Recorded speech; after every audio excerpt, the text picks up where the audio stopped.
Good morning, good afternoon, and good evening, ladies and gentlemen. On behalf of NISSMAT, I have the pleasure to welcome you once again on NISSMAT's second podcast on grooming gangs. This one is it is in the Indian context that we are going to be talking of the grooming gangs.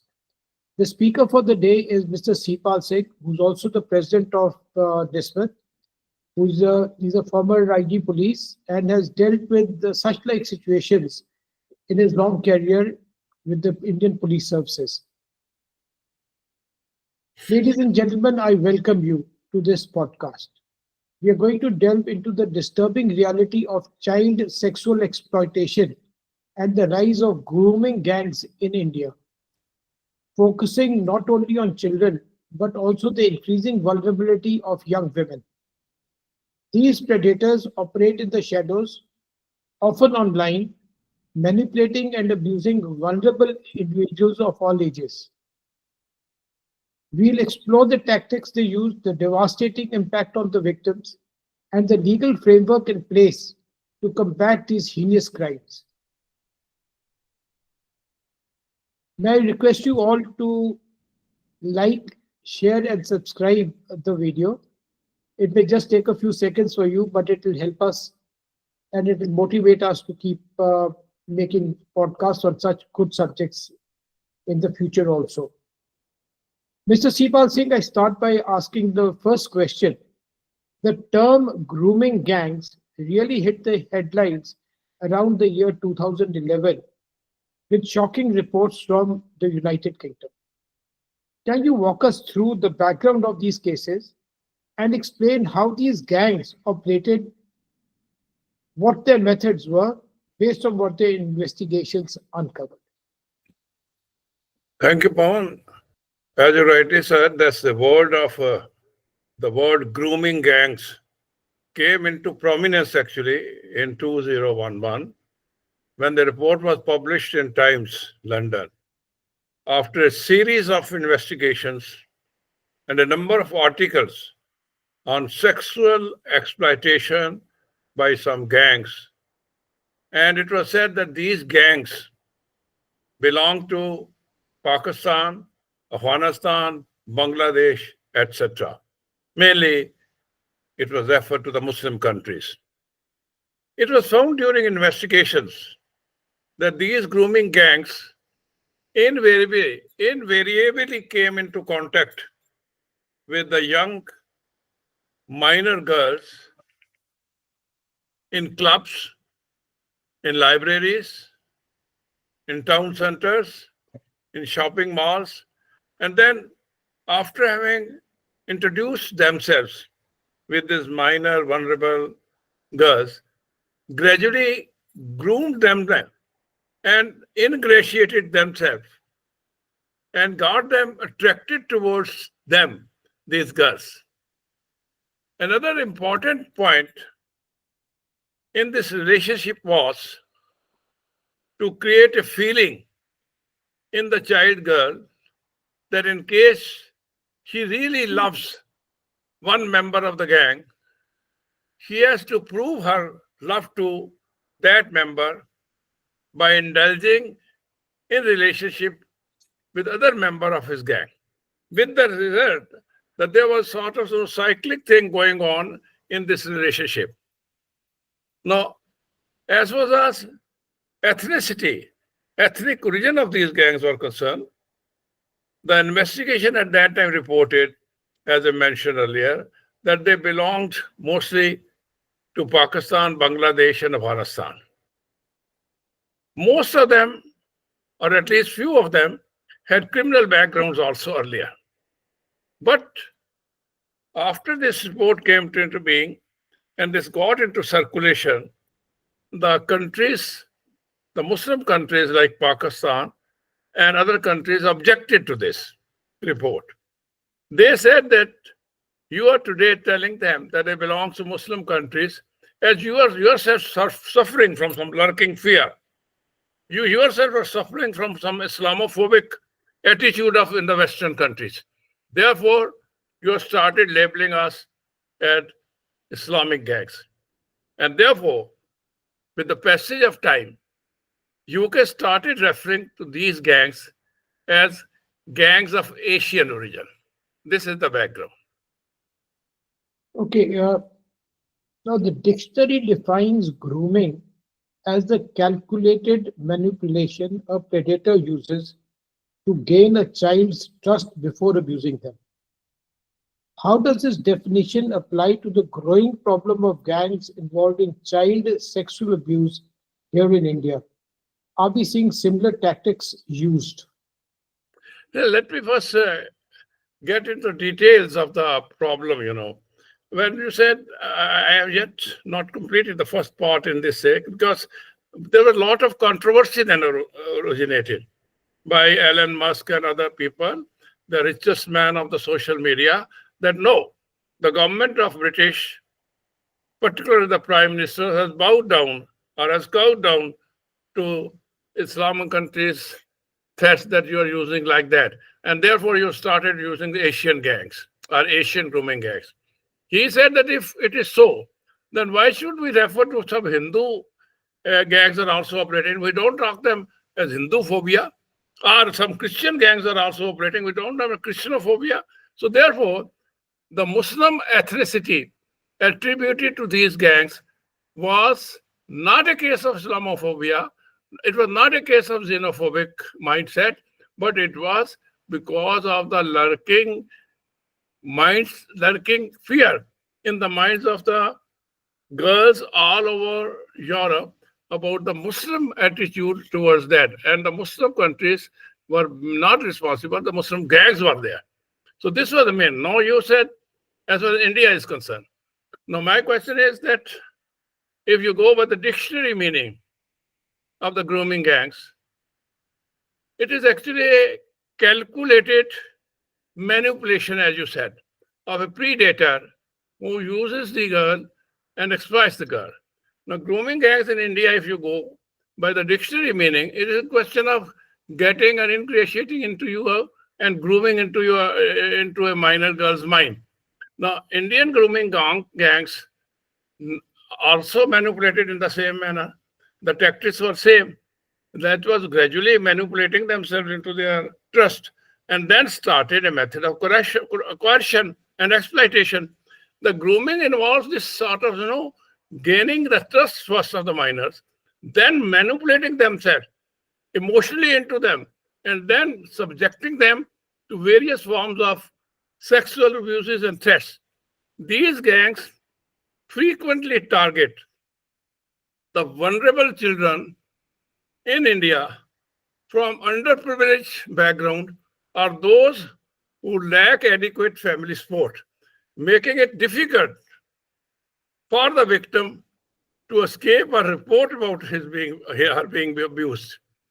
These grooming gangs often operate as organized groups. In India, they have been engaged in a systematic exploitation and sexual abuse of these minor gangs.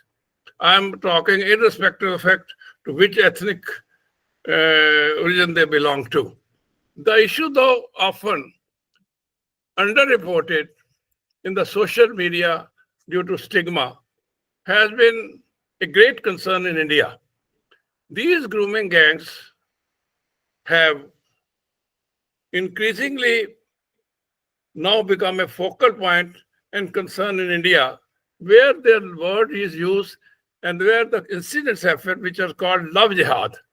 Love-Jihad were reported in India long back, but at that time the attention was not paid to it.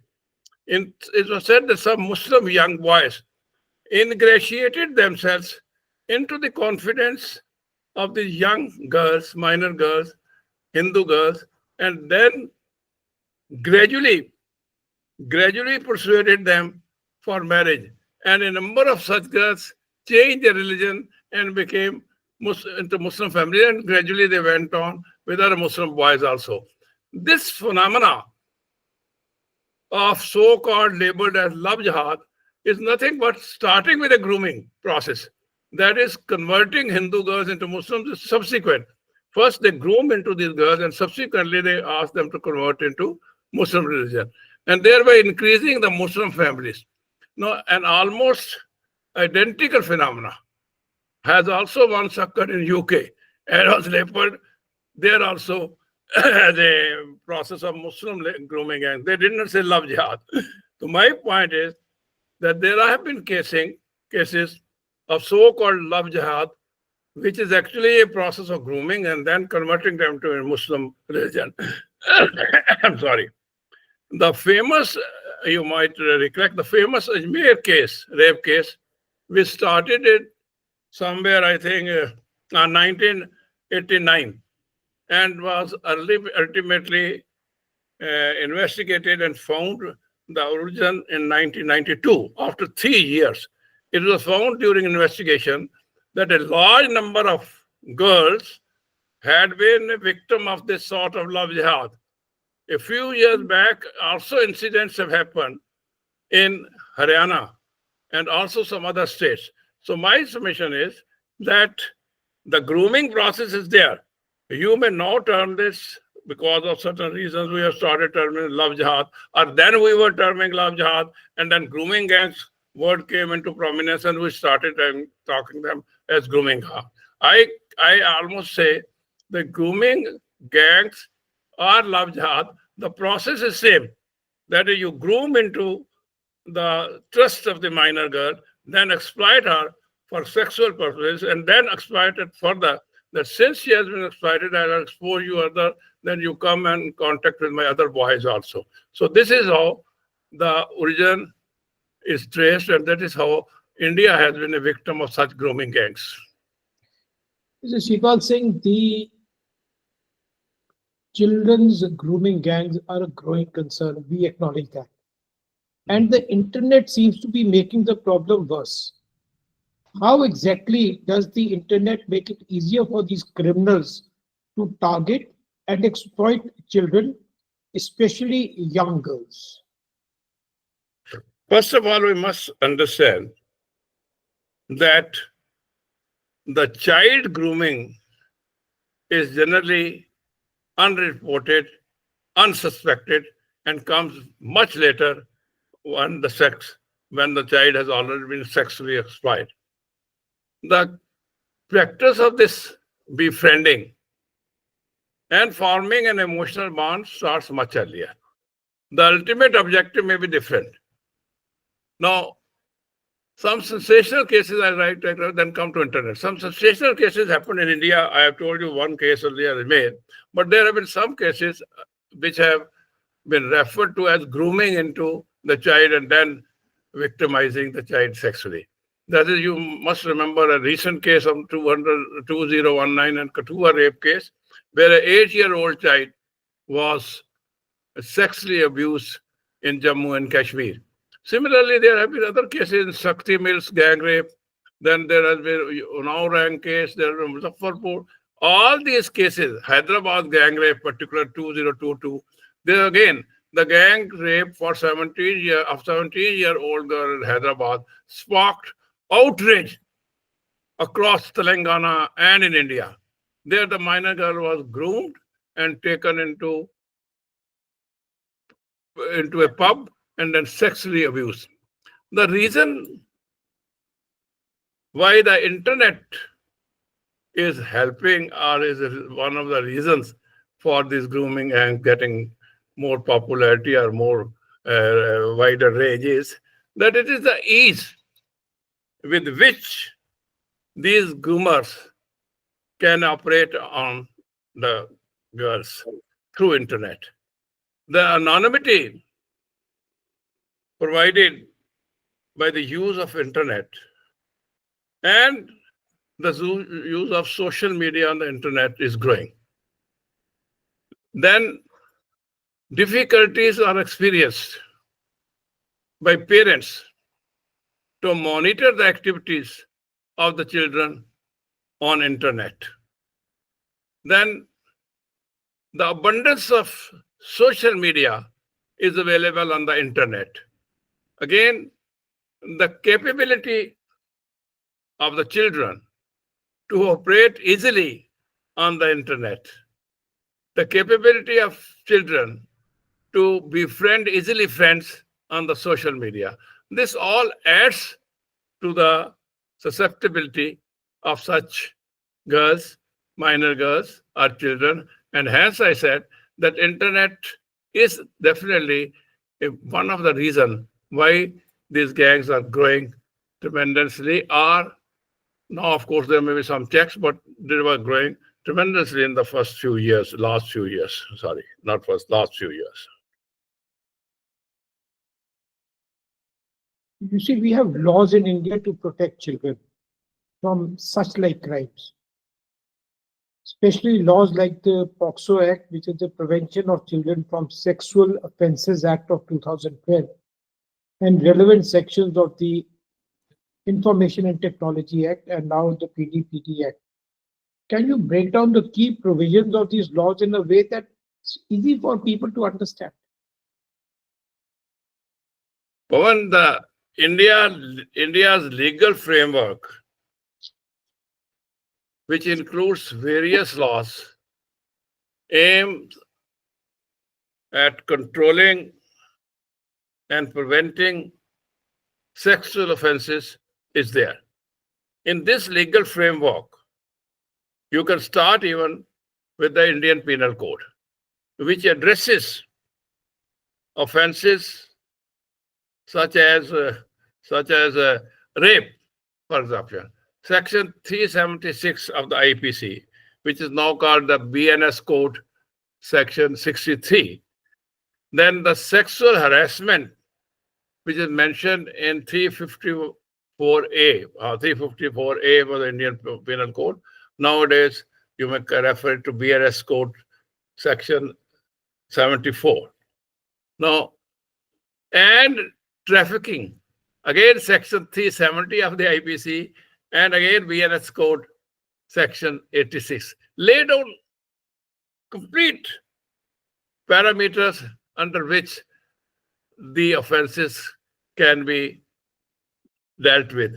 What stringent measures can be taken? So this is the Indian Penal Code under the legal framework. Then we have got additional laws, like you mentioned, protection of children from sexual offenses. That is POCSO Act 2012. This provides specific provisions for the protection of children from sexual abuses and exploitation. Some of the major sections under these laws can be shared, say again, under POCSO, prevention of this sexual offenses for the children. Then in Section 13, yes, Section 13 and Section 14 of the POCSO Act pertains to certain offenses which can be said directly about the children. Section 13 of POCSO, it deals with the use of a child for pornographic purposes.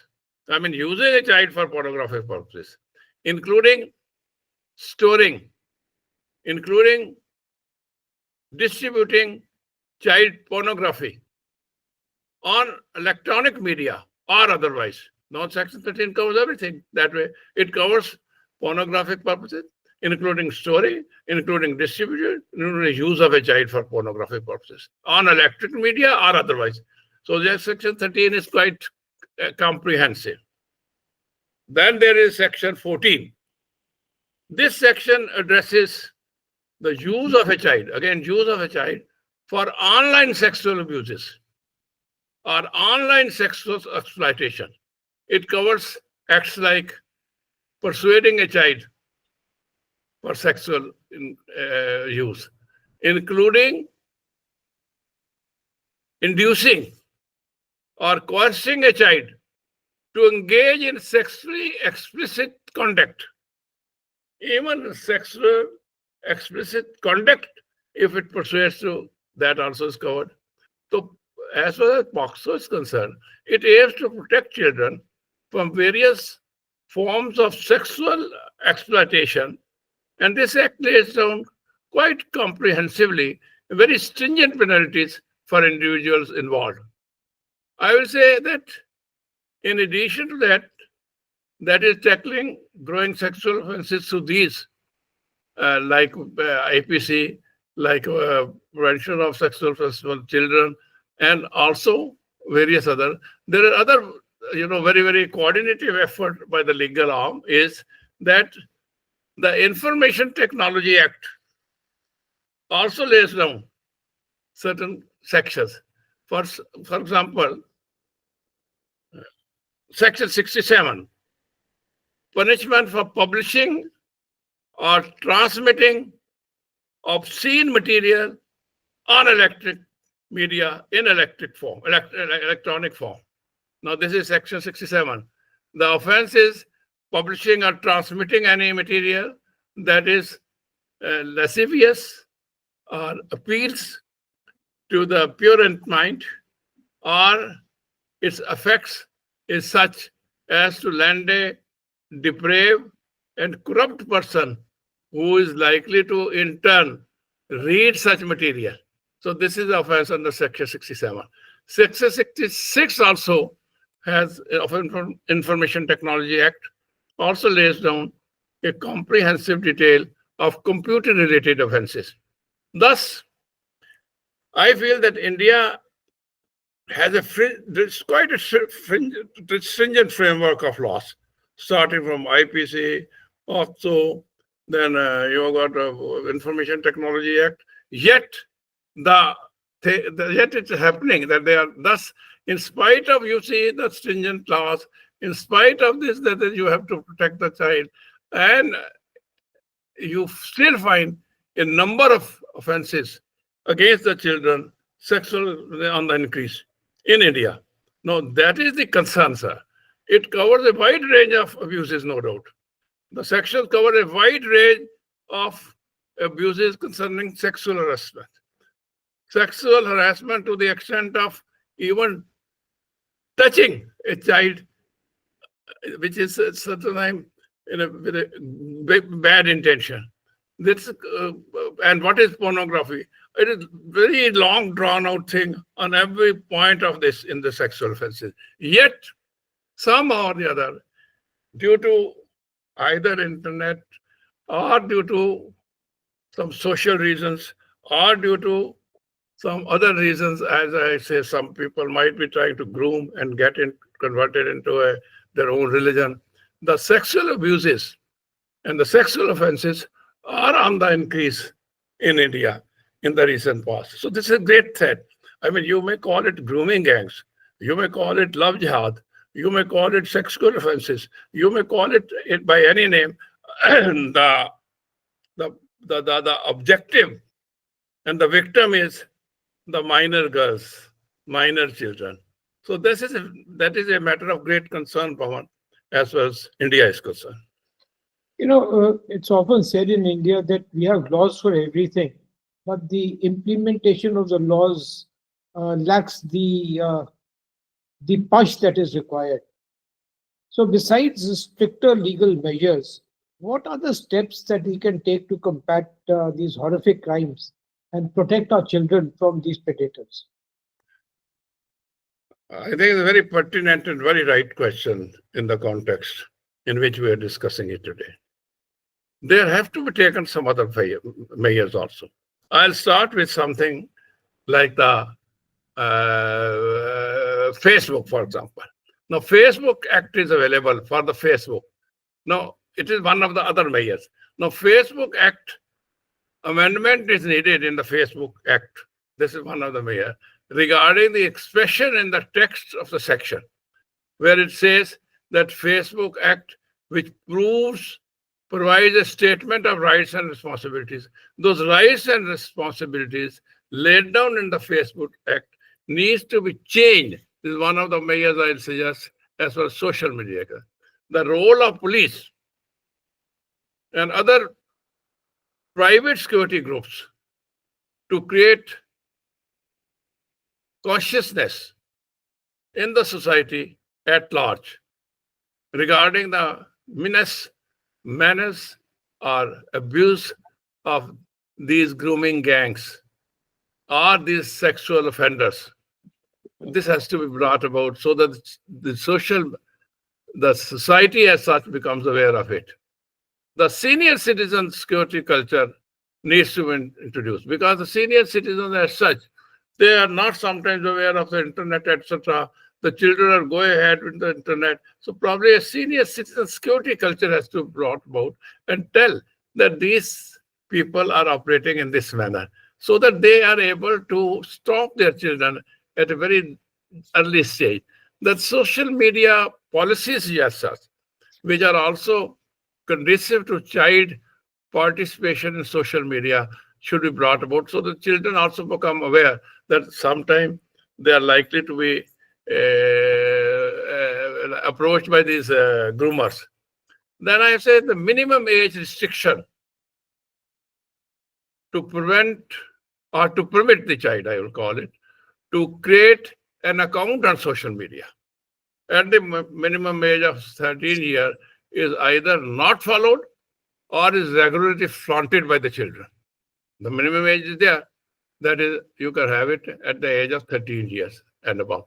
Now, this is flaunted, totally flaunted, and regularly flaunted and not followed. Now, telling lies about their age. The children on the internet tell lies about their age. That has to be looked into. This needs to be checked by parents and the senior citizen. The laws against grooming, again, need to be explicitly and clearly recognized as an offense in India.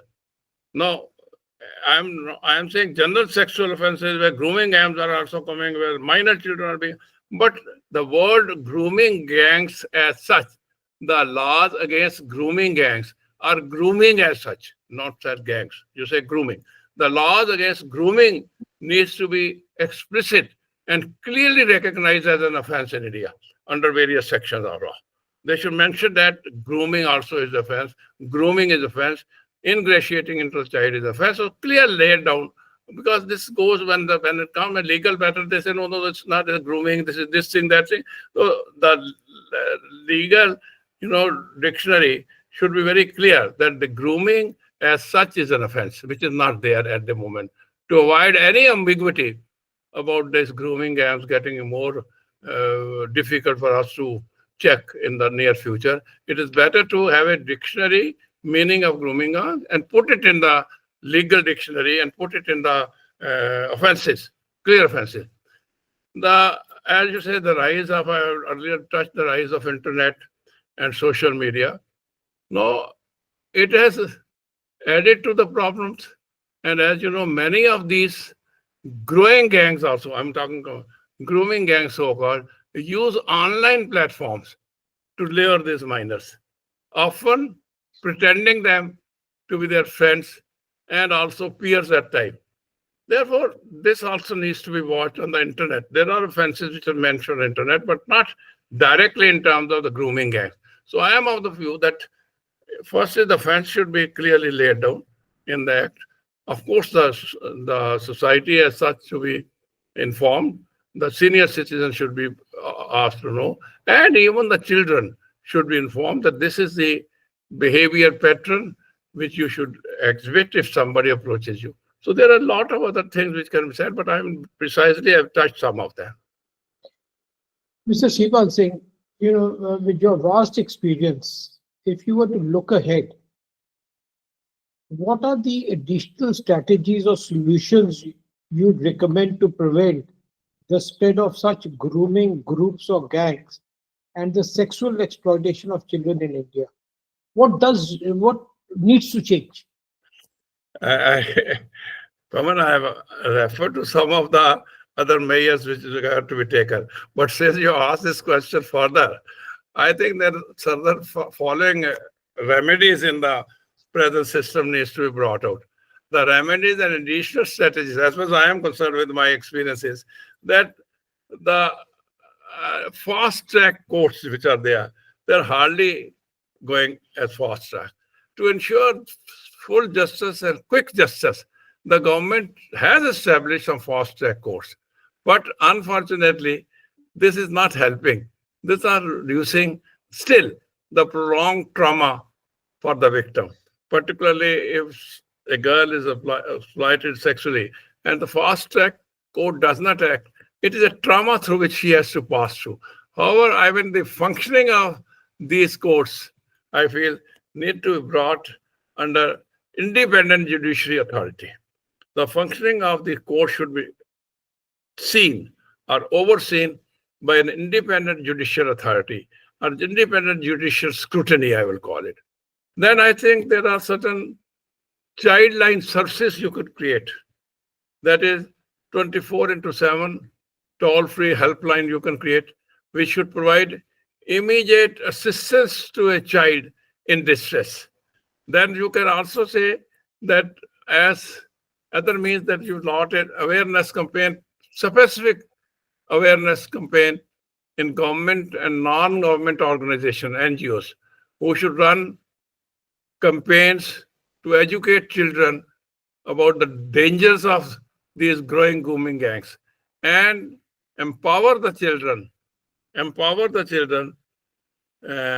the knowledge as to how to react to such moves from such malicious elements.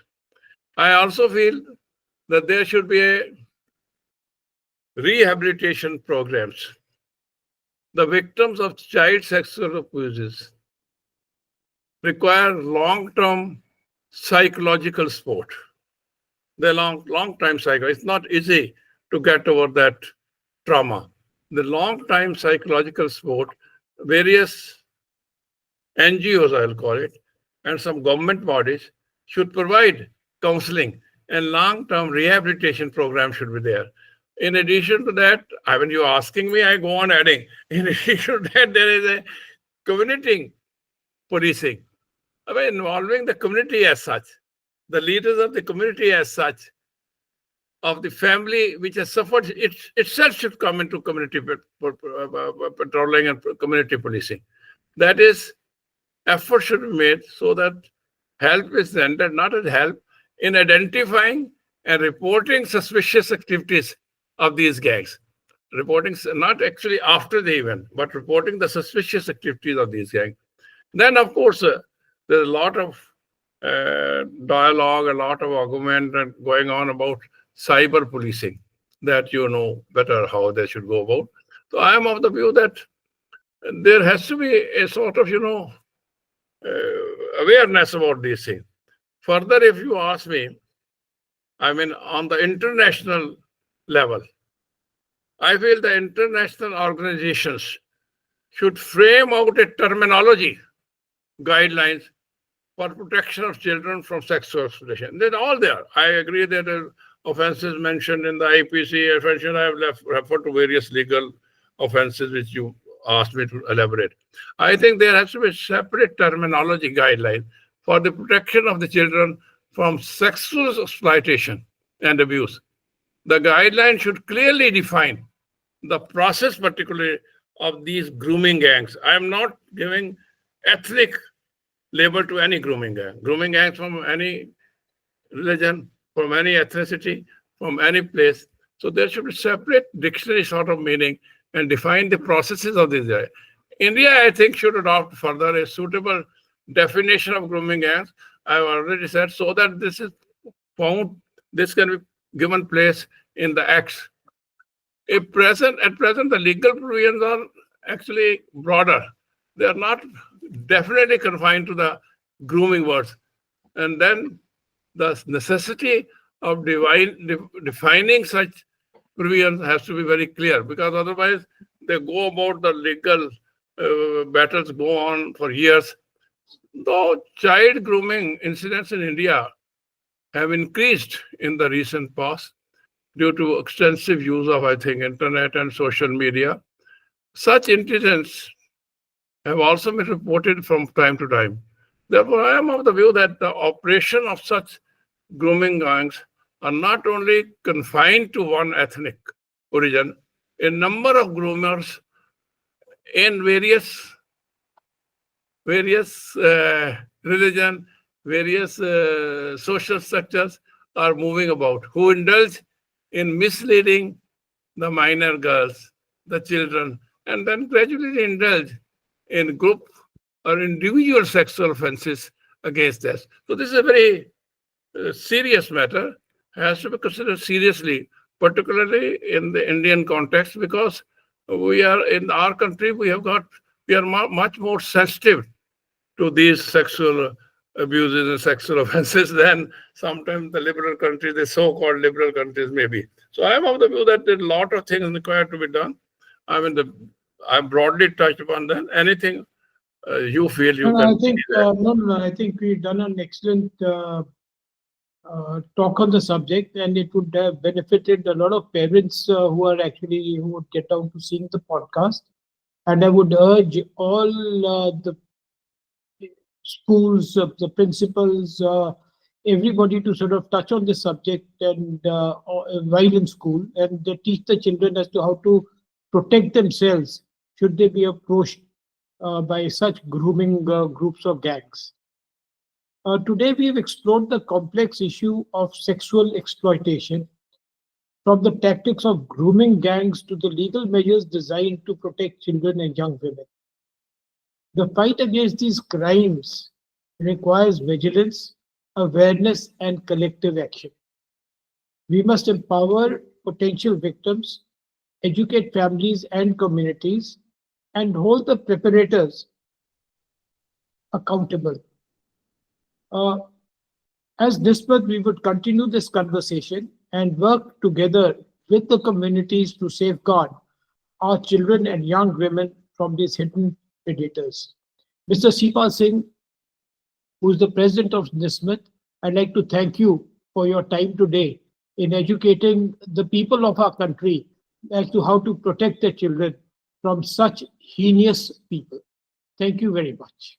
Thank you, Paul. Thank you.